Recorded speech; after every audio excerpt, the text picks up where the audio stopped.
Welcome to Fake Presidents, a real podcast about, well, you know. Each episode will take a deep dive into a fictional American president from pop culture to see just how much fiction there really is. We're two former political junkies who do like talking about politics. We just don't like talking about actual, real-life politics. Because it's just too damn depressing. I'm Eric Buckman, a former political consultant, don't hold that against me, turned TV writer. Also, don't hold that against me. And I'm Ben Oren, a former journalist, sometimes speechwriter, and all-the-time TV producer. And we've covered movies with fake presidents. We've covered TV shows with fake presidents. We've even covered a Tony-nominated play featuring a fake president. And today we're doing none of those things. What was this, Ben? What did we just watch? I think we're covering our first commercial. It's a part Amazon commercial. Yeah. Maybe less than part, maybe mostly Amazon commercial. It kind of had a plot. Yes, they had to stop something. There were characters. Yeah. Yeah. There was dialogue. Yeah. They said there were words. And it was delivered via Amazon Prime Video, streamed to a screen device, so it's a screen-based medium. It's content. This might be the living definition of content. When you say you produce content, this is now what I picture. We're not a movie review podcast. We're not here to review movies or TV shows, but maybe when it's just content, that's something we can review. Because Eric, did you see that this movie?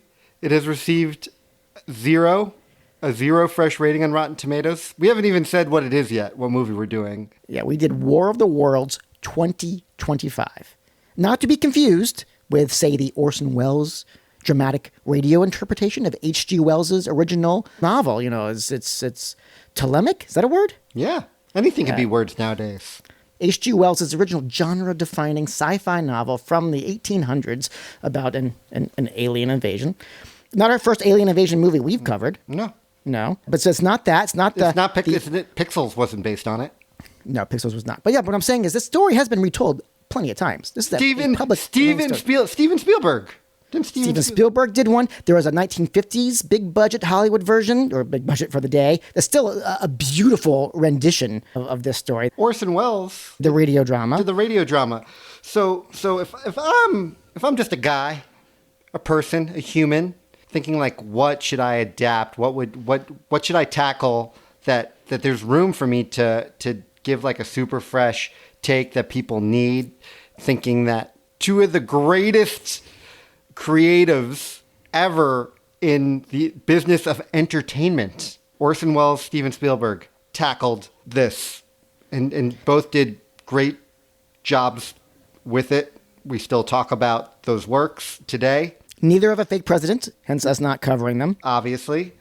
But the people behind this decided, you know what, Steven Orson, I think there's more to mine from this. And so let's do another War of the Worlds. Why not? I will say what Orson Welles introduced is the idea of it being told as actual live news bites that you're seeing unfold in real time. The radio show, the way that started back in 1938 is you were listening to the radio Halloween night. You heard what you thought was a symphony playing a symphony hour of music. There's a lot of stuff going on in the world. You just want to sit back and relax. You're tired after your long day, maybe at the factory. You read the evening news. Yeah. You see there's some stuff going on in Europe. Oh, that hurts my head. I'm going to put the newspaper down. I just want to get together with my family, turn on the radio, have that safe hiss, that crackle. You hear the crackle, you hear the warm-up of the symphony, the orchestra, and then the music starts playing for like 5 minutes. You're listening to an actual musical program, and then it gets interrupted by a live news bulletin. Something has happened. I want to say in New Jersey it starts, and then you go back to the music without really knowing too much. Just something was unidentified, I should say. Some weird happenings.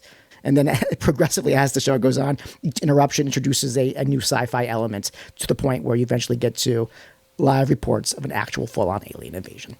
And the way the urban myth goes is that people were so freaked out thinking it was 100% totally true that they started panicking. People were fighting with others for resources and trying to find places to hide. Some were jumping out of windows out of fear of whatever. Mass calamity. Mass panic ensues across the country. Was this the first deep fake? Well, except I think the deep fake was the myth. Yeah. It turns out not all that was actually happening. Very little was happening. People were not quite that fooled. That said, a version done years later in South America, where a Spanish language version of War of the Worlds, apparently it's not just panic ensued, but the people were so angry when they found out they'd been fooled, they burned down the radio station that was broadcasting it. Ay, Dios míos. Yeah. So that's what she said. But that did not happen with the 1950s big budget Hollywood movie version George Powell directed. That did not happen with the Steven Spielberg version. That has not happened in any of the various low budget versions you've seen from the knockoff, the mockbuster type, because it's public domain. So this has been retold at every budget level, every type. There have been miniseries, both domestic and abroad. I mean, it's very rich text to adapt from. But what I was saying, Orson Welles introduced the elements where you're seeing events of old live via news bits being reported in by reporters in a way that made you feel like you were experiencing it. Yeah. Spielberg didn't really do that, even though it's ground level, all through the point of view of one family. They're not acting like you and the audience are experiencing it. So at least you can say that they tried in this version. This version, I guess you say what's unique about it. It's a screen life genre. What is screen life genre? It's a genre that actually feels like a product of the pandemic. It actually started happening, years before. It's where you would tell an entire visual narrative, entire story, entirely through a computer screen, iPhones, tablet screens. So your point of view are devices, usually one device where everything is unfolding, before you as if you were the person possibly typing on that device, or as if you were maybe the NSA agent who has been observing other people's online communications. It's been used in a variety of genres. There's the John Cho movie. From the same producing team as this, Searching. That, huge hit. Because what's nice about doing things this way is you're filming very little actual actors doing anything. You'll film their faces doing face chats. You might see John Cho from the waist up at his computer typing from the point of view of the computer. But do you ever waist see him up, from the waist up? Only waist up. Only waist up. Okay. Yeah, occasionally you might get out of the house seeing things being FaceTimed in via mobile phones on the go. But even then, it's done from a phone point of view. Yeah. And so these things can be done cheap. Like the John Cho one, produced for like $800,000. Made like $70 million worldwide. There's a Modern Family episode. I think it won the Emmy for writing that year. There was a Modern Family episode. There was a thriller called Unfriended, which I think is kind of like I Know What You Did Last Summer, but on a screen where people are watching their friends in a group chat get killed off one by one. But that also spawned many sequels, very profitable, also from the same producing team of this. This came about in 2020. Someone had the idea of, you know what? People are back to quarantining. Not only is this a unique way to tell a story, but it actually might be our only way to tell this story. The novelty's kind of worn off. Each return is a little more diminished. But you know what? You're at home, not doing anything. Send a camera crew to Ice Cube's house, to Eva Longoria's house. You could quickly whip up some stuff. Why not give it a go? And you know what? They'll save all their money on locations, and they could put all their money into special effects. Yeah. Special effects where you can actually use a shaky cam to hide the low quality of them if you don't have the budget to actually do it. They needed to shake those cams up even a bit more, actually. It was nauseating. My name is Andrew Shepard, and I am the president. Why don't we go through who made this movie? Came out last week of July. It feels like a late summer drop. Low budget, B movies, like when we were kids. This was around the time when it was like... It used to be there are two graveyard shifts. Yeah, in January and late summer. The scariest words in advertising were coming in January because that's going to be a really bad movie. Yeah. That's a dump zone. Or Labor Day, like around Labor Day weekend. Sometimes it could be something, seeded really early for the Oscar season. Sometimes maybe it's trying to get a jump on the Halloween season. And sometimes it's just because we want to get the last few vacation days of summer, get some teens in there, and we're not having to compete directly with all the much better movies that came in May, June, and July. Yeah. And so this got dumped. It was first announced in 2020, clearly filmed in 2020. Well, did you check back to see what Ice Cube looked like in 2020, compared him to what he looks like now? I mean, he's got that COVID beard. Yeah. But no, I have to think that the first thing they did was shoot this because these movies are made entirely in post. Yeah. Like the John Cho one, they filmed everything in 8 days and then spent a year and a half editing it. And to great effect. That was a huge hit. And if not for that movie, we probably would not have this one. What's interesting is this was not made for Amazon. It was made for Universal. And so I'm curious, at what point did Amazon realize either they could throw in like some money to get the product placement, or were they always just going to throw in all the Amazon references anyway? It's the kind of thing where if Universal didn't have a distributor and went ahead and threw in all the Amazon references, you're pretty much throwing out any chance of Netflix or Apple or anyone else. To the people listening right now, we're getting a touch ahead of ourselves talking about the Amazon product placements. But let's just say that this movie has an Amazon delivery guy is one of the main supporting characters. Yeah. There's a lot of references to Amazon checkout carts. Yes. The most important sequence to the final like big action sequence involves an Amazon drone. Yeah. For Prime Air, which is something that they've been... Is it already in use? It's something they've been promising for a while. Still in prototype version. Still in prototype. Amazon's stamp is all around this sucker. And I say this as somebody like... I worked on an Amazon show where we were referencing Amazon all the time. That was a business show. And this was way more egregious than the show I worked on. Buy it now. Yeah. There are more references. Ben was just holding up some swag from an Amazon show he worked called Buy It Now. It's a very nice Stanley-esque water. It's the best. It keeps everything, keeps your water cold. If you put something hot in it, keeps it hot for like 4 hours, 5 hours. It's wonderful. Great swag. That's great. Good swag. Yeah, there's more references to Amazon in this than there is to, say, the NSA, which you think would play a big part in this. Actually, I counted. There's no references to the NSA, even though clearly that's who, presumably, Ice Cube's character works for. Yes. No, he works for Department of Homeland Security. Yeah, but that's a big umbrella. I would think that he's specifically doing the whole NSA, Edward Snowden analyst thing. Yeah. But who else made this movie? It was directed by Rich Lee, who's done a lot of music videos. Mainly that's where he's plowed his trade. He's done videos for Eminem, Billie Eilish, Lana Del Rey. Typically, when a music video director enters the film world... You think David Fincher? You get something with a lot of style. You get style? You get Harry Styles? Sometimes, if you're lucky. You get Ryan Styles sometimes? You get Styles, who was the best friend in Teen Wolf. Okay, this is the Michael J. Fox movie version of Teen Wolf. Did he make it into the Jason Bateman sequel? There was a Styles in the sequel. We rewatched both recently, and also Styles is also in the TV show on MTV. MTV? Yeah. Really? Styles is canon. Huh. Wow. Congratulations, Styles. But yeah, you think Spike Jonze, as we think music video directors turn movie directors, a lot of them work for anonymous content. Mm-hmm. Which I think Rich Lee has a relationship with as well. He is in that mold of directors who's reliably able to deliver music videos and commercials who got pegged to do this. Actually, I think he was... I would rather get pegged than to... There's a story, I mean, ostensibly the story is by Kenneth Gold, and it was written by Kenneth Gold and Mark Hyman, based off of obviously H.G. Wells' novel Golden Hyman. That's a different movie. Gold and Hyman, both, a lot of their credits, they've been around for forever. Yes. They work. Usually it seems like a lot of their credits are punch up. Kenny Gold has done some directing as well. He's also an author. He wrote a book, Ben. What book did he write? War of the Worlds 2? It's called The Do-It-Yourself Bailout. You know what it's about, Ben? What is it about? It's about how he got himself out of $220,000 of personal debt. Not like corporate debt, not like business debt, but $200,000+ of like credit card debt, which he went into because he decided to finance a movie all on his own. Okay. Not a good idea. Not a good idea. Maybe that'd be a better book. Other people's money.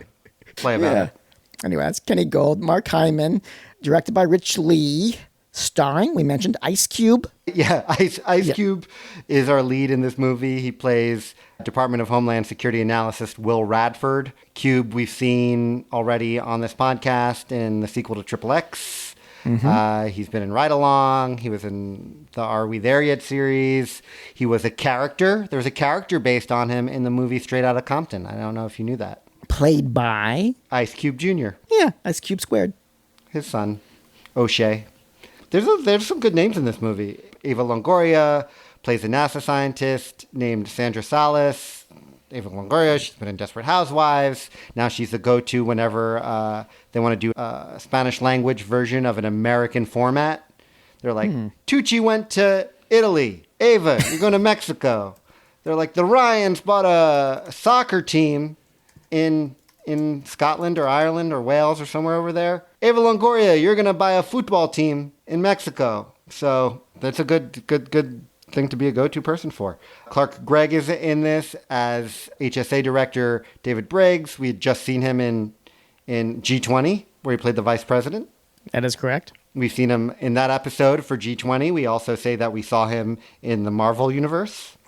I don't think we've covered him in any Marvel universes. No, but in the episode for G20, when we did this section where we bring up the characters, we said Clark Gregg. We wouldn't say that we've seen you in G20. We said we've seen him as Coulson in Marvel. Yes. And maybe if we've seen him, he's been in a ton of movies, so maybe in other episodes we said Clark Gregg. We've also seen him in State and Maine. We've also seen him. He used to also be married to Jennifer Grey. Correct. Baby from Baby who was put in the corner. Yeah. From Dirty Dancing. She's not like supposed to. Corner. No. Never put babies in corners. No, they don't like it. It's one thing you know about babies. Once you're dad, you know. Put them down in the middle of the room. Or a silo. with no corners. No corners. They just crawl around until they get tuckered out. Amon Benson's in this movie playing Cube's daughter. Faith. She was in the new Uncle Buck. She was also in the TV show Black AF. Or is it Black #AF? Do you pronounce the hashtag when there's a hashtag in the title? Well, did you mention Andrea Savage? Not yet. I'll get to Andrea Savage. Okay, I thought you were going in order of how they were listed in the credits. Okay, in order of their relationship to Cube. Oh. Henry Hunter Hall plays his son. Henry Hunter Hall is like a WE wrestler name. Well, it's Triple H. Triple H was Henry Hunter Hall. Hunter Hearst Helmsley, Henry Hunter Hall. They should wrestle each other to see who could be the last true Triple H. He was in Hunters. Henry Hunter Hall from Hunters, which is also on Amazon, and he was also in Harriet. Oh my God, I didn't even realize that. Henry Hunter Hall from Hunters and Harriet. Okay. Devin Bostick plays the aforementioned Amazon delivery guy who is future baby daddy to Faith's character. Devin Bostick, he was in the Wimpy Kid movies, playing the older brother. Oh, the live action ones. The live action ones, yes. Interesting. Michael O'Neill is Secretary of Defense. William Walter Crystal. Andrea Savage shows up as an FBI agent. Correct. Sheila Jeffries. She's been doing more dramatic stuff. Oh, you think recently. so? I still think of her as a comedic actress. I think of her as a comedic actress, but she did this. She was in Tulsa King, first season. Veep, where she played the president, President Montez. Yeah. She gets elected president in that one. She had her own series called I'm Sorry, or in Canada it was called I'm Sorry. And finally, we have the Jim Meskimon. Jim Meskimon. You heard me right, Jim Meskimon. It sounds like we're being a little facetious because this is not a big name. It's like, oh, they got him. No, you look at his credits. He's got like 2,000 credits. Dude works. Jim Meskimon plays the president in this. And you know what? This isn't the first time that he's played a president. Oh, really, Ben? He's never done... I couldn't find any fake presidents, but he's played real presidents. He's in a bunch of animated shows. He has played JFK. He has played Eisenhower. Not only has he played W, but he also played George H.W. Yeah. And he's done Reagan. He's a big voice actor. You name an animated property that's been produced between now and like the 90s. Justice and League. He's done it. Animaniacs. Care Bears. American Dad. Wait. Oh, are you naming things he actually did? Yeah. I thought we were just naming shows since the 1990s. I thought that was I'd be shocked if he didn't do Justice League. Teen Titans Go. He's done video games. He's done Batman Arkham Asylum. He's done a TMNT game, Teenage Mutant Ninja Turtles. He's the voice of Pac-Man. I don't know if he's the voice of Pac-Man. You know, he voiced... Wait a second. Uh-oh. He was the voice of Jib Jab. Jib Jab? Jib Jab, remember? From the early 2000s? It was all over the net. Everyone was emailing links to Jib Jab videos. Oh, I remember the Jib Jab videos. Yeah, I remember like Arnold for President. second team, all very politically connected, satirical, animated takes on just how crazy politics were in the year 2003 and 4. And they run up to that crazy election. Can you believe that crazy 2004 election, Ben? Yeah, it was crazy. Now I wish life could be that crazy again. Get off my plane. Anyway, War of the Worlds. What is this about? What is this? What I say? That's if you're at. I'm not asking what this is about. That was going through my head the entire time I was watching this movie. What is this about? Well, it does borrow the basic premise of War of the Worlds. Yeah, which is aliens come to Earth and they have tripod-like tanks, mechanical, I guess. like mechanical appendages. long limbs, vehicles of destruction as they come down as asteroids and meteors and meteorites, and then they come out of the ground in these big machines, and they laser ray people into dust, and it looks like nothing can stop them until it turns out that the greatest defense that the world has are microscopic organisms. A cold, right? Somebody sneezes? Yeah, it turns out they're advanced beyond the need of having any sort of bodily defense mechanisms against even the most harmless of viruses, and they're easily overwhelmed by just how disgustingly diseased Earth is. Because we don't wash our hands. Well, it's always presents kind of the flip side of Jurassic Park, where their life is, you say life finds a way is like a threat. Yeah. Bad life is going to find a way to kill you. Mm-hmm. Here it's like, oh, no. Life will find a way to eliminate the threats. So the good organisms. That's why we don't need vaccinations, Eric. Well, this is what I've been saying. This is what all of our wonderful fans on Patreon have been saying. The hardcore, FP heads, as we call them. We're all in agreement here. Like, we need these diseases out there in case aliens show up. Except this movie, which was made during COVID, it almost presents, well, let's just say what it winds up happening is it almost uses the aliens as a metaphor for COVID itself. Yeah. Is you have this outside agent harming people, causing people to have to retreat inside to their devices in order to communicate with one another. It creates isolation, followed by death, it really messes up the economy too. There's only one way to get through it. That's by ordering stuff on Amazon. Yeah, the effects of these aliens is very similar to the effect of COVID had on people. And it turns out the ultimate way to defeat the aliens was through the daughter's work. And I do say the word vaccine at the very, very end, although earlier it sounds like her work isn't on a vaccine. No. It makes sure she's a geneticist, but maybe it's an mRNA thing. But yeah, ultimately, science, medicine, something vaccine-like is what's able to ultimately save the human race. And a thumb drive. Yes, a vaccine that can fit on a 5G chip. This is a presidential favor. We meet William Radford. He's an NSA. They don't say NSA. Say DHS analyst at the Department of Homeland Security. Yeah. Showing up to work on a Sunday at 9 a.m. Nobody else is, which is fine. Like, we need those people working all the time, but why? He's the only guy working in that day. What's weird is his daughter says, "Oh, you're working the graveyard shift again?" And she's on her way to work, isn't she? Or she's leaving work? I don't know. Was she still a student? I couldn't really tell. She was affiliated with Georgetown in some way. Yeah. But anyway, so Ice Cube, ostensibly, he's supposed to be there looking for some anonymous, and say anonymous, I mean like the collective of hackers, some leader of an anonymous type group called the Disruptor. The Disruptor. Who's threatening to release the existence of this government program called Goliath. Which is like the ultimate surveillance device. It's Patriot Act as like a device. It's presented as the ultimate invasion of privacy and against everything the Constitution stands for. Never mind that. Never mind before he's not even using. When we're seeing Will Radford's computer, it can focus on somebody's face and then says like their name. And for him, I guess he programmed it so it says like their relationship to him. So like when it shows up to the guy who knocked up his daughter, it says his name, and then next to it says baby daddy. It's also attached to his address book. His work computer and his personal cell phone have been merged. Not a good idea, Ice Cube. But yeah, that's just it. When you first hear the warnings of the Disruptor about this the power of Goliath. And you see Ice Cube at his computer literally having point and click surveillance technology. Like he just calls up a drone, sees something on there he likes, clicks on it. It's the buy it now. Speaking of your mug, it's the buy it now of government surveillance. And I'm like, oh wow, this Goliath is pretty powerful. It works super easy. And it turns out, no, he's not even using it. He's using the garden variety surveillance tools. Yeah. But yeah, so he's supposed to be looking for Disruptor, but he spends more time cyber stalking his daughter. Yep.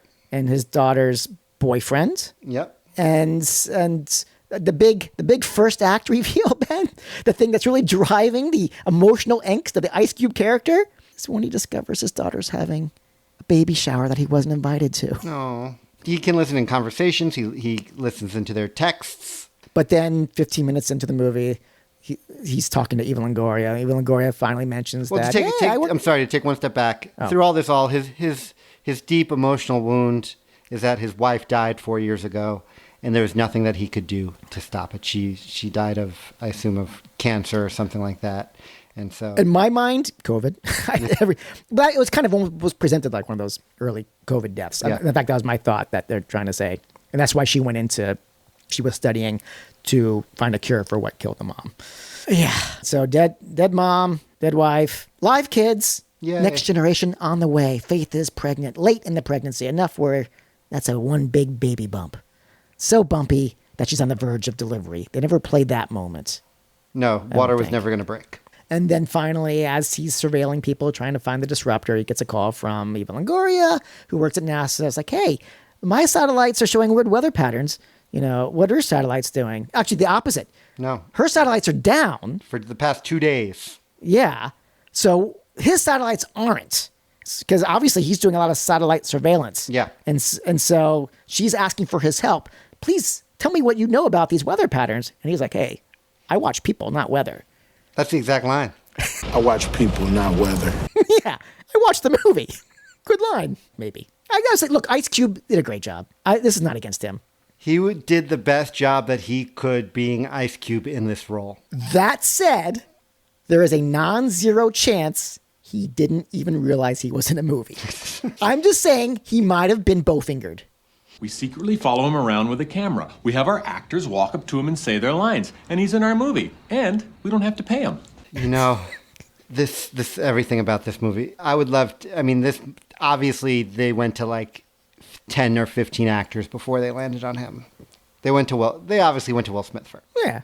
Or who knows? Maybe he loved John Cho and Searching, and Ice Cube was like, hey, Timur, I need a role. He's like told his agents, he's like, I need a Screen Life movie. I need my Screen Life movie, and not only that, it needs to be a franchise.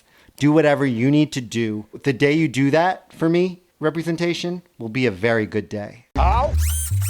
Because I'm the goddamn president of the United States of America. But anyway, Eva Longoria is like, what's going on with this weather? Whatever. We skip back to more family stuff. Then the next time we come back to the weather stuff, it's because actual things are falling from the sky. We're skipping a lot here. At this point, we met Clark Gregg as his DHS director. You know what? In my notes, I skipped a lot because it's all basically like they could get a warrant for the Disruptor. And they're like Disruptor can be watching our every move. Like, you know, they're really focused on the Disruptor. For most of his morning, he's doing all these warrantless surveillance on everybody, even random people who he's just clicking on because he's just mildly curious what this person might be up to. And then finally, when they think they know where Disruptor is, he's like, okay, fine, I'll get a warrant. They get a warrant in 2 minutes. Yeah. They do the takedown. Turns out the Disruptor played them. Andrea Savage, she's leading in a team of FBI agents, and they're just raiding a safe house that's been long since abandoned. Yep. You know, it's a typical Ethan Hunt move, you know. You know, you could say they got Silence of the Lambs.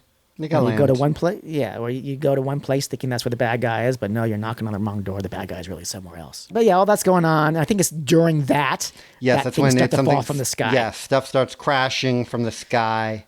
It happens in Chicago. It happens in cities across the world. Cameras are going down. It's just emergencies everywhere. And Will's just he's watching this. He's trying to get in touch with his family. His phone still works despite all this. His phone works. All his equipment works. Everybody's phone. He's got a great plan. They should have tossed in a T-Mobile commercial into this as well, to just let us know what service they're using, because why not? T-Mobile would not pony up, or maybe they were hoping Amazon would launch their Yeah, they put all their money into T-Mobile was all over the Amazon Mr. Beast show. Give him some time here too. Ice Cube checks in with Eva Longoria to see what's going on with her. She's approaching one of the meteorites that's crashed, and she's like, "Oh wow, this is so amazing! It's so cool." She just in what world is anybody at NASA trained to like touch something that falls from the sky? How come hazmat suit? Yeah, no hazmat suit. No hazmat suit. I'm going to touch it. She walks up and starts to move. Things static out. And it's like, oh, no, well, Eva, nice knowing you. You're in the movie for exactly 17 minutes. But you know what? You earned your paycheck. Good job. You didn't Good do job. much. Yeah. Good work, Eva. You legitimized the movie. His son calls in because his son's got something very important to tell Ice Cube. Yeah. But Ice Cube's like, I don't want to hear it right now. I don't want to hear what you have to say. I'm dealing with an invasion, and I'm still trying to find a disruptor, and I'm worried about your pregnant sister more than I'm worried about you. And though we do have a first reference to the president during this time. Yes. We find out from DHS and the Secretary of Defense that the president is safe at an undisclosed location and that they've authorized DEFCON 1. And they're notifying the press about it at his undisclosed location. Ice Cube speculates that they're in DEFCON 1 because he's been locked in his office at this point, and he's like, oh, we must be in DEFCON 1 and they've locked down the building to keep us safe. Or they've locked down the building to make sure that you don't try to in any way save you or your family. Yeah. Because all you matter to them is you're just a body at a computer. Yeah, keep working. On a Sunday. This is why we don't want you working from home. This is why we need everybody to come back to the office so that we can lock you in. Yeah, just like all of those clothing workers in like the 1920s who would get locked into their buildings. Fire, yeah. Oh, not good. We do see him briefly try to take the stairs to leave. Can't get out. Very fortunate for the budget. Yeah, because DC is getting hit. DC is also, I mean, aliens are in DC also. Yeah, they're everywhere globally, but Ice Cube's in DC, his daughter's in DC, his son's in DC. Eva Longoria might be in DC. I can't really tell. Andrea Savage is in DC. The president's in DC. Andrea Savage is in Chicago. She's in Chicago? Okay, yeah. She's in Chicago. Well, because we find out later who she's hunting, and the person she's hunting is actually in DC. Yes. She's in the wrong city. She got fugitived. She did get fugitived. Except there's the opposite. He was actually in Chicago, and they tried to make them think that he'd left. For he got road tripped. Because remember in the movie Road Trip, the guys in Road Trip, Breckenmeyer and the gang, and Stifler, they're going to Austin to get the sex tape that they think that they mailed to Breckenmeyer's girlfriend, who's at UT, because they're coming from Ithaca. And then Tom Green tells Amy Smart, who he boinked on camera, that she's like, where are the guys? She's like, they're going to Boston. And so she goes to Boston by mistake instead of Austin. As we all remember from the 2000 movie Road Trip. No fake president in that one. Which I'm sure Mark Hyman a rewrite on at some point. Sorry, that's an in-joke to me and Ben, because this is a person who, if you follow his digital breadcrumbs, he's claimed to have done a rewrite on almost every hit comedy made between like 1995 and 2015. Yeah. Anyway, back to the movie. It's at this point. He's at Barney's Beanery right now telling a girl a story about what life was like in Hollywood in 1998. You should have been here. She's like, I was 2. It's like, he's like, wait, you're too old for me. Oh, Mark, look, I'm sure you're a swell guy. I mean, survived this long in the business. Yeah. Yeah, you're a survivor. Much like the characters in this movie. Life finds a way. Life will find a way, especially the life that is his daughter, Faith. Yes. Because at this point, a helicopter crashes on her. Pretty much, yes. And she's pregnant, and now she's got something stuck in her leg of some kind. And it's up to Ice Cube to figure out a way to get her to the hospital. He can't get out of the building. He's trapped. So he commandeers a Tesla. So we do get a fair amount of Tesla branding in this, too. Tesla Model X with a white interior for his daughter, who was bleeding, gushing blood. Yeah, because you had some major arteries in your leg. Yeah. In fact, and this is a little inside baseball thing, but in movies, usually you see somebody get shot in the leg as a warning. In real life, if you shoot somebody in the thigh as a warning, they're going to bleed out. But she's been impaled in her thigh, bleeding everywhere.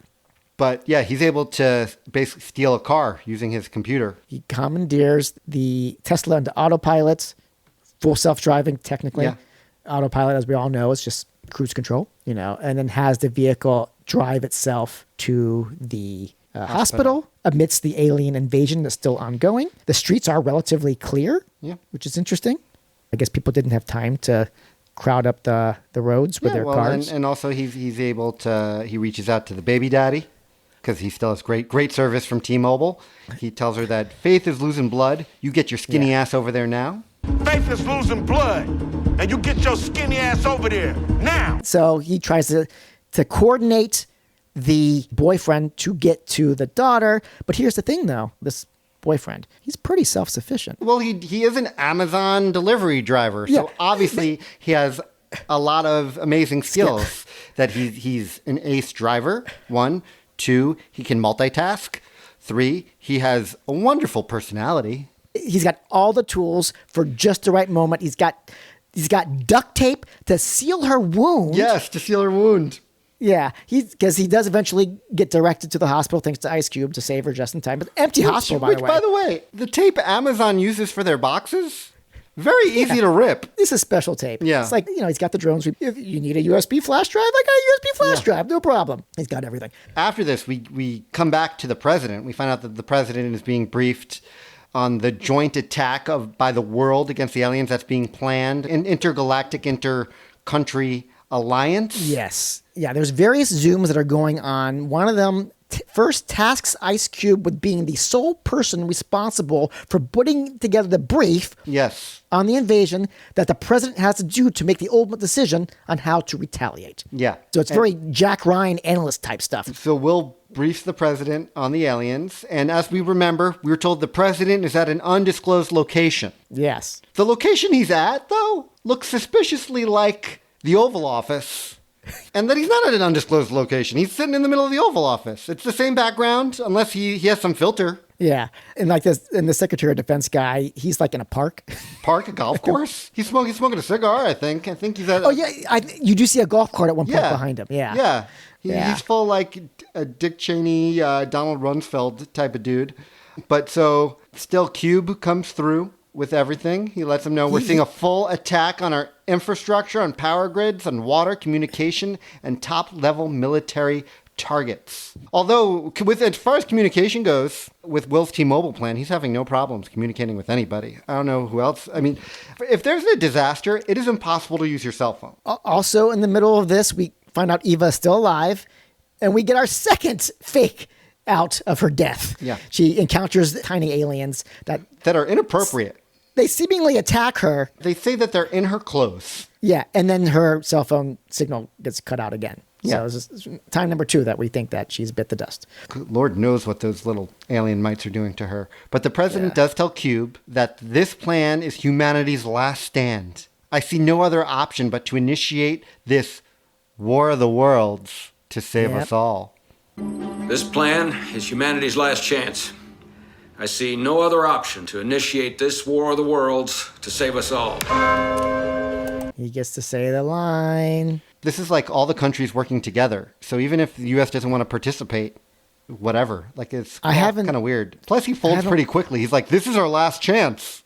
Well, but also, what's his other option? Basically, he's just saying, China and what other country? These other countries want to work with us to take whatever military vehicles we have closest to the alien things. I think it's like we could all agree that we want to kill the aliens, right? Like we're promising each other that nobody's going to be like, "Yo, alien, I'll be on your side. I'll be a really good buddy on this planet. I'll do whatever you want." Like none of the countries are doing that. So it doesn't make a difference. Yeah, and at this point, we think that as part of the debriefing is that the aliens have specifically targeted the areas in which the U.S. specifically has like their first strike retaliative abilities. Even though it's global, and if that's true, the U.S. has got secret military bases everywhere across the entire. Yeah, but the battle begins, and Cube is watching. Ben, I was wrong. They're not talking over Zoom. They're talking over Microsoft Teams. Yes, Microsoft. Which is amazing that doesn't even work when you have the most perfect Wi-Fi.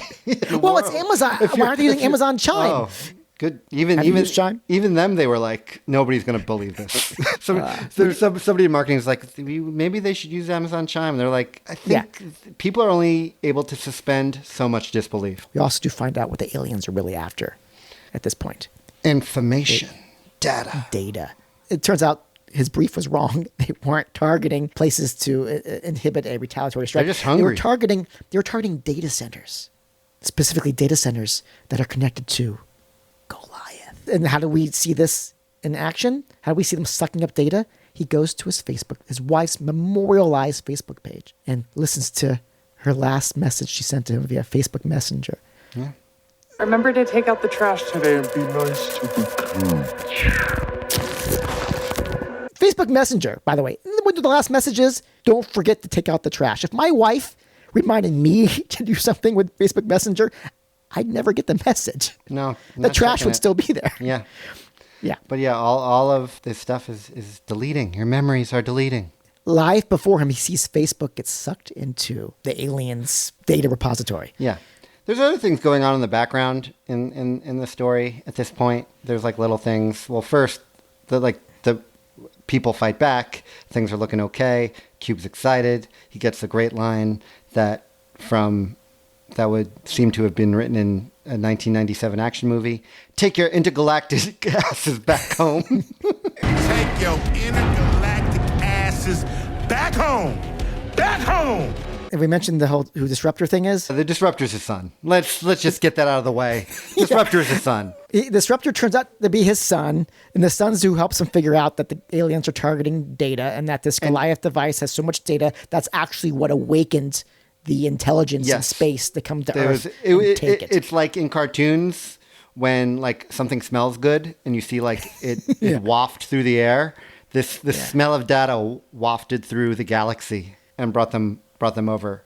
Anyway. But speaking of good lines. Yeah. I was thinking you're doing the good Ice Cube lines. He also has a good line after he decides he's going to work with the son and the son's hacker friends to develop a virus that they think can take down the aliens' computers, because it turns out the aliens are cyborgs.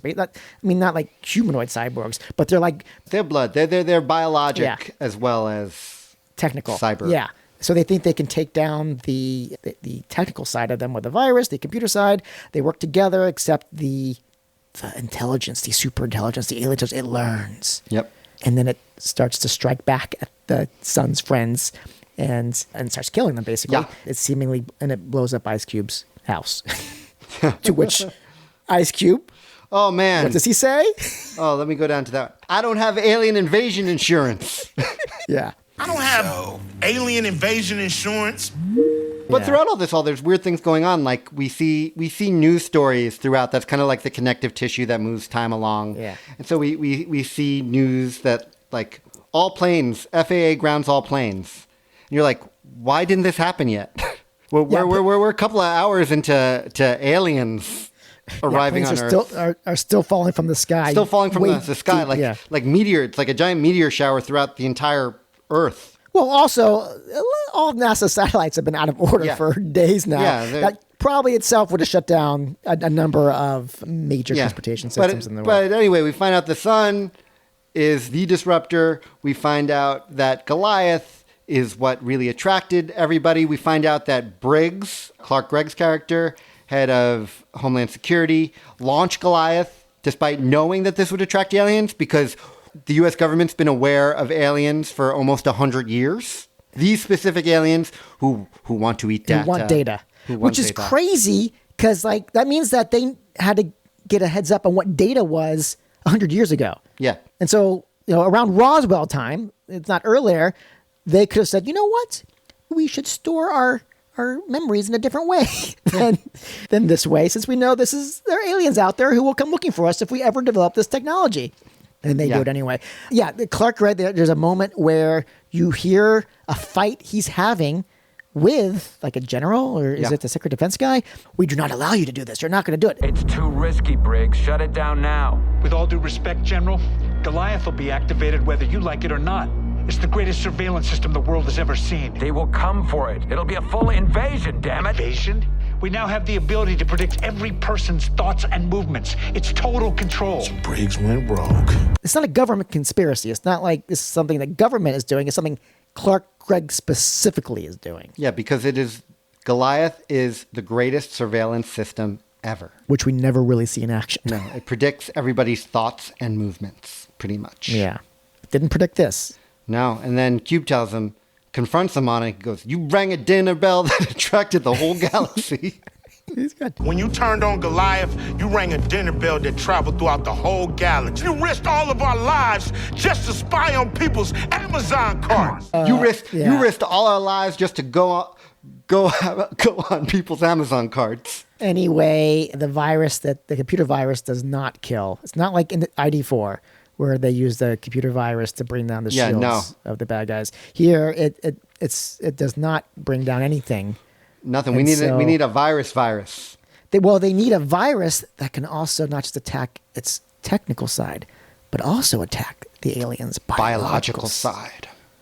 And that's where they realize it's the daughter's work on something called the cannibal code. By combining the talents of the two children, the computer hackery and the biological hackery, they can create the equivalent, the alien-centric vaccine? Yeah, you used the word vaccine.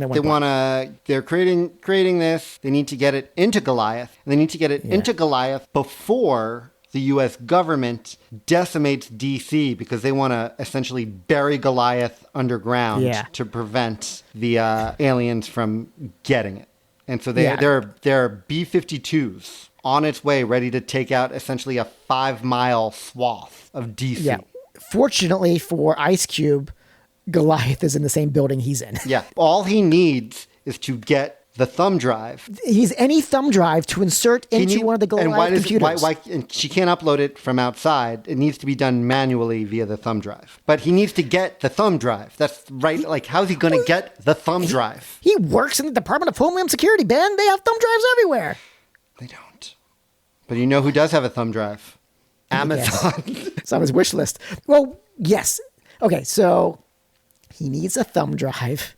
And this is somewhat plausible. He's like, why would they allow me to bring in a thumb drive? Yeah. It's a super secure building. That's a way to take information out of the building. Exactly. They don't allow those in here. But anyway, so it's up to Mark, the baby daddy, to somehow, he's like, I have a thumb drive. And he's got a mechanism to get the thumb drive across town to Ice Cube. Prime Air, the future of delivery. So he's not just a ground delivery guy. He also has a drone. They do say it's like part of a prototype program. I don't think they're trying to say this is standard gear, but he's got it. He's trying it out in his truck. And so they use the Amazon Prime delivery drone to deliver the thumb drive with the cannibal code to Ice Cube. Wait. In order for him to do it, though, Cube has to do something first. What's he to do? He needs to purchase the thumb drive to initiate the drone. He needs to make an official order to deploy it. Yes, because I guess Amazon is worried that their drivers and drone operators will just fly drones nimby-bimby all over town. So that it has to be initiated through an official order on Amazon. He orders on Amazon. It's en route to him. Unfortunately, the aliens have figured out that this thing's en route to him, and they try and knock it out of the sky. And at one point, it gets knocked on its back, upside down, on the ground, and it can't fly anymore. No. And there's no one near it because everyone's in their safe houses, in their COVID quarantines. Except we got an unhoused person, though.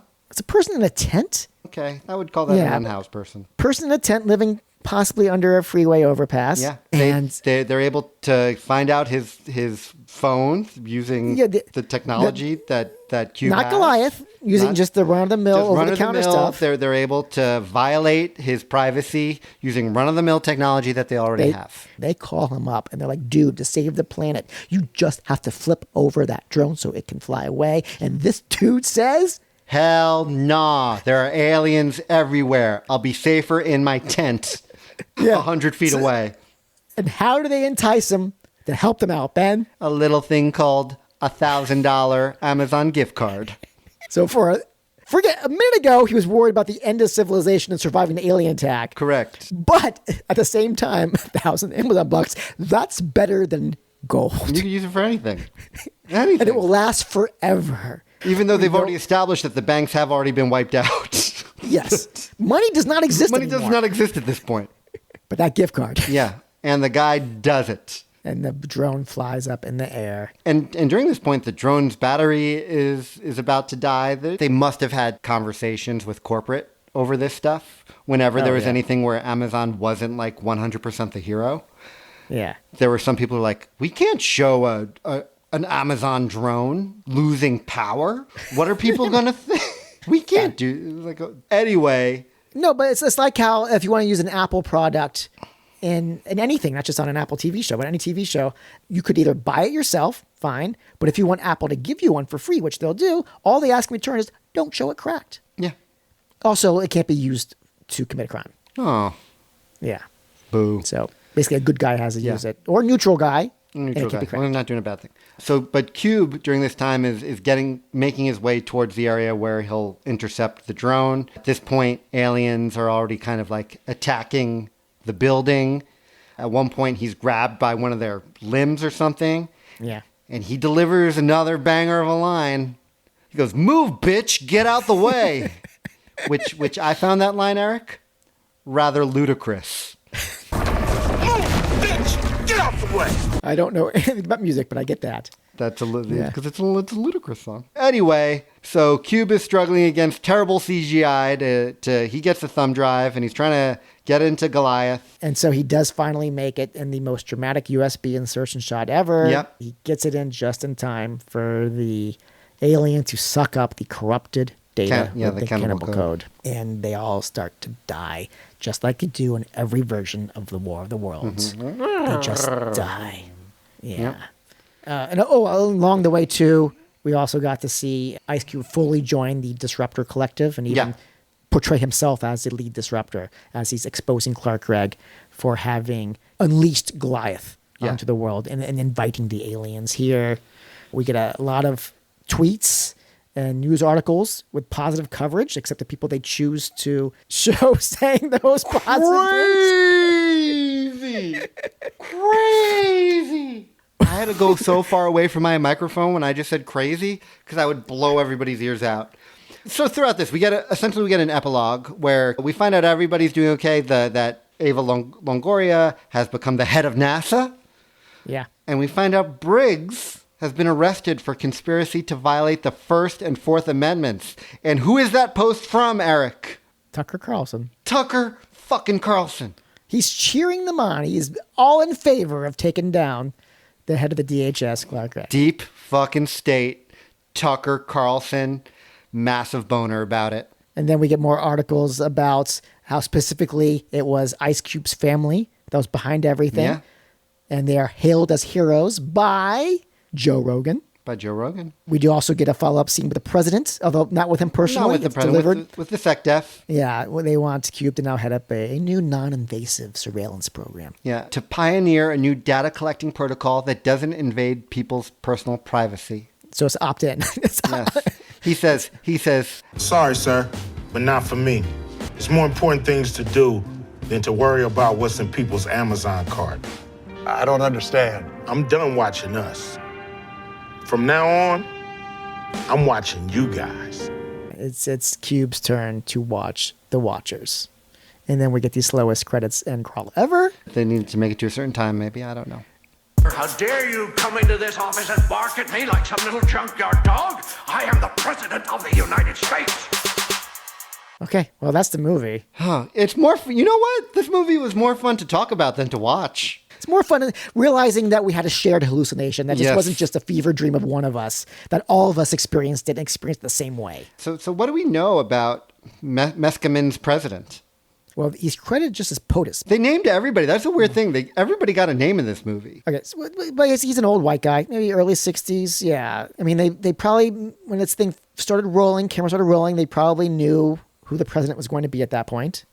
So I don't know if they're going for anything specifically Biden-esque, but he's definitely an older white guy. I can't believe they couldn't pull, that would have been the easiest role to get a good cameo from. Maybe they didn't want it to be distracting. We know that he appointed, the head of the DHS and the Secretary of Defense, and so he basically appointed two people who wind up at odds, especially about Goliath. The vice president's nowhere to be seen. The entire U.S. government appears to just be these five people. Yeah. We don't know what term he's in. Not at all. I think it seems to me that from what we've seen, his presidency was a little slow on the roll for NASA losing all of its satellites. They didn't ground planes very quickly. It didn't seem that there was any true plan in each city in terms of what to do with these aliens, with first meteors that fell. Like there was no initial response from the federal government about them. And look, I'm going to go back to this president and his undisclosed location. Didn't seem like he was in a bunker. Didn't seem like he was taking this very seriously. I was expecting a president to be in his little presidential little jumpsuit with a little hat ready to do work. Yeah. He looked like he was ready for a press conference or something. And then he was just like, okay, Cube, whatever you say, let's do it. When it's didn't really seem like much of a plan anyway. No. It was like, let's all fight the aliens together. He does get to coin the words War of the Worlds. He's like, which might be the first time that those words get uttered in an adaptation of War of the Worlds. It's usually more of a metaphor. He does say, this is our last stand, which is like, oh, you're not a very hopeful person, man. You are not the optimist in chief. I mean, especially once you find out they're really after data. Yeah. And then it's like, how much do we really need that data? Yeah, just give them the data. Just give them the goddamn data. He certainly didn't want to have any scientists around who'd be like, how do we communicate with these aliens? There's none of that. There's no weird, like there's another weird office in DC where somebody's working that day who's like figuring out like, if aliens ever come, how do we communicate with them? There's no Brent Spiner like there was in Independence Day. Speaking of data, there was no, what's her face? The redhead, Amy Adams. Oh, from The Arrival. Yeah. Yeah. No, is it called The Arrival or is it called Arrival? It's called Arrival. The Arrival is the Charlie Sheen 90s one. That's a good one. That's where their legs invert, the knees, and run off? Yeah, it's the one where it turns out that global warming is the result of aliens who are trying to terraform our planet. Yeah. By making it hotter, which is more conducive to the... Is there a president in that movie? There is not. There is not. Okay, so that's the president. Party? Can we tell? Republican. You think? Definitely. Briggs being on the team. The fact that Briggs is there at all, even though it seems like Briggs was not towing the party line, so to speak, when it came to Goliath, that there are other voices within the administration who did want him not to activate Goliath. The fact that a guy like that would even be there. A data-hungry DHS secretary to you screams Republican because of how intermeshed the clear violation of personal privacy echoes everything post-Bush. It's definitely got a Bush patriarch feel, but it's not like the Obama administration dismantled a great deal of it, if much at all. Like, everyone wants the best tools. In fact, that's kind of the message of this movie at the end. It's that everyone just wants the best tools they have available to do their jobs. Just want to eat up that good stuff. The movie seems to, I guess, kind of leaning kind of conservative? I mean, we know how happy Joe Rogan and Tucker are at the end. There is some...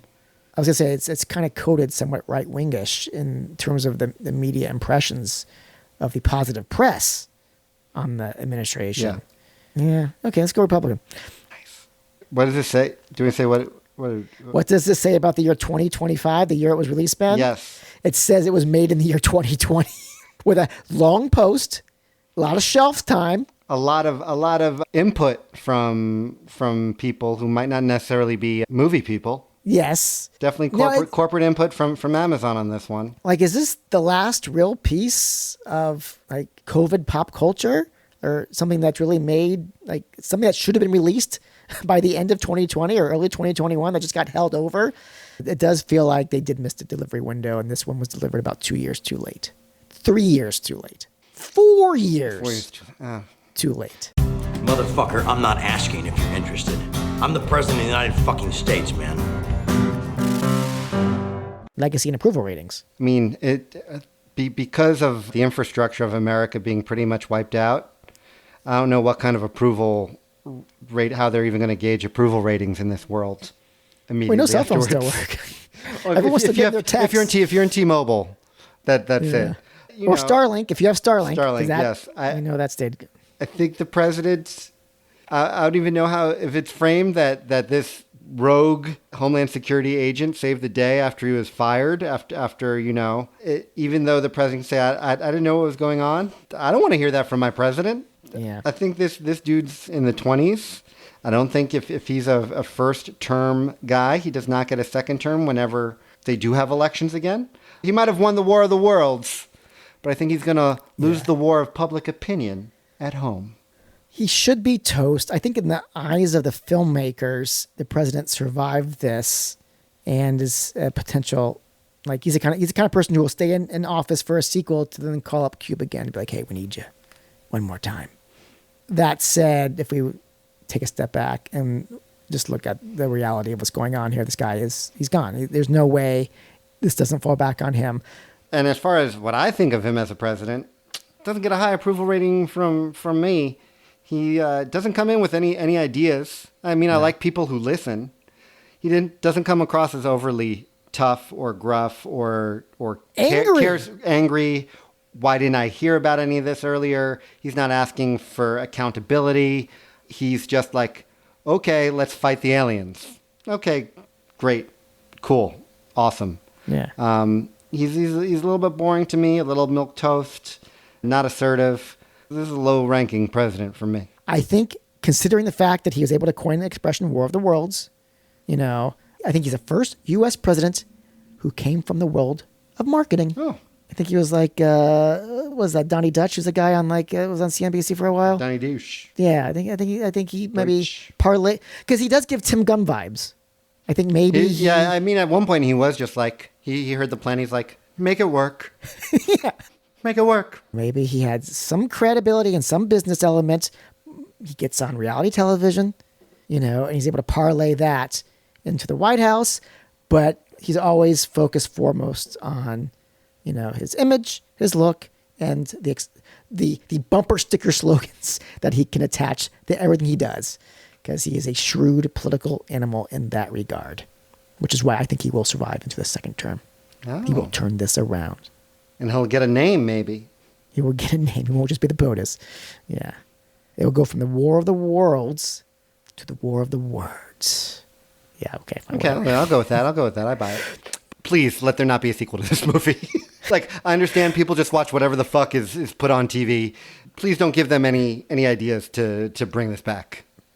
People think this might be the next Sharknado. If they go full Sharknado, if they're in on the joke the second time, and they bring in Ein Ziering. Well, that's just it. I don't think the filmmakers are. I can see Ice Cube being like, yeah, that was fun. Sign me up. He's like, I got a chair. Let's do this. Yeah. But yeah, I don't know if the Rich and Mark and Mr. Gold, Kenny, were thinking that it'd get this reception. We weren't. When I first sent Ben the heads up that this was just released the night before, we didn't know. We were just like, I guess we had to cover it. Yep. We didn't realize what we're going to watch. We didn't realize by the time we finished watching, we hit stop on our Amazon Prime devices, that the entire world would be like, what the fuck was that? What was that? Everybody who finished watching it, they were like, it was not a good day. This has been Fake Presidents. I've been Eric Buckman. I've been Ben Oren. You can find us on social medias. In fact, look for us on social medias for a new reason. We now are looking to put some of our tangents that get cut from the main feed online. Yeah. In video form. We understand that content is important. By watching this movie, by watching this content today. Look, this Screen Live thing might have legs.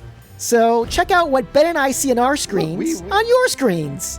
Follow us we're on Blue Sky. We sit at home and record stuff. Yeah.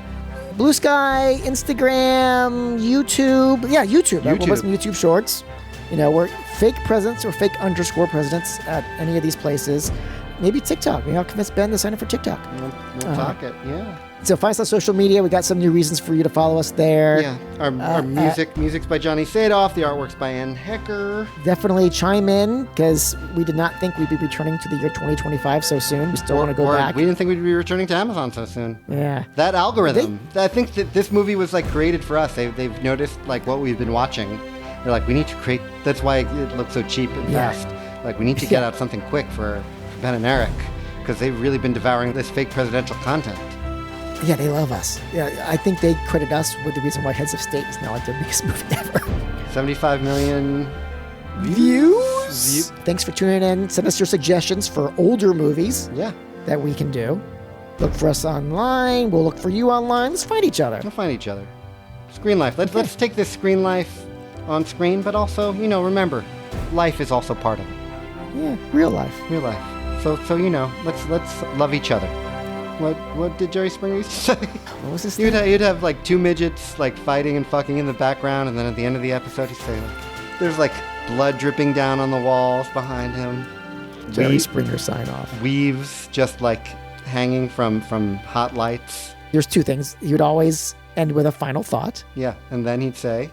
Then he would say, take care of yourself and each other. Yeah, and don't forget to get your pets spayed and neutered. Till next time. Bye. It's kind of like how whenever you see a military action movie that tries to get really in the weeds about like one super specific role in the military, like Marky Mark, what's his name? Mark Wahlberg. Like Mark Wahlberg in Shooter. He's a long-range sniper. And like, yeah, to be a sniper, you have to be 100% in control of your body. You know, you have to control your every breath. You have to control your pulse. You know, you have to know how to survive in the wild for days on end. Just be the ultimate survivor. You have to know hand-to-hand combat. Or in the Army now with Andy Dick and Pauly Shore, they're like water remediation experts. Yeah. They're in that division.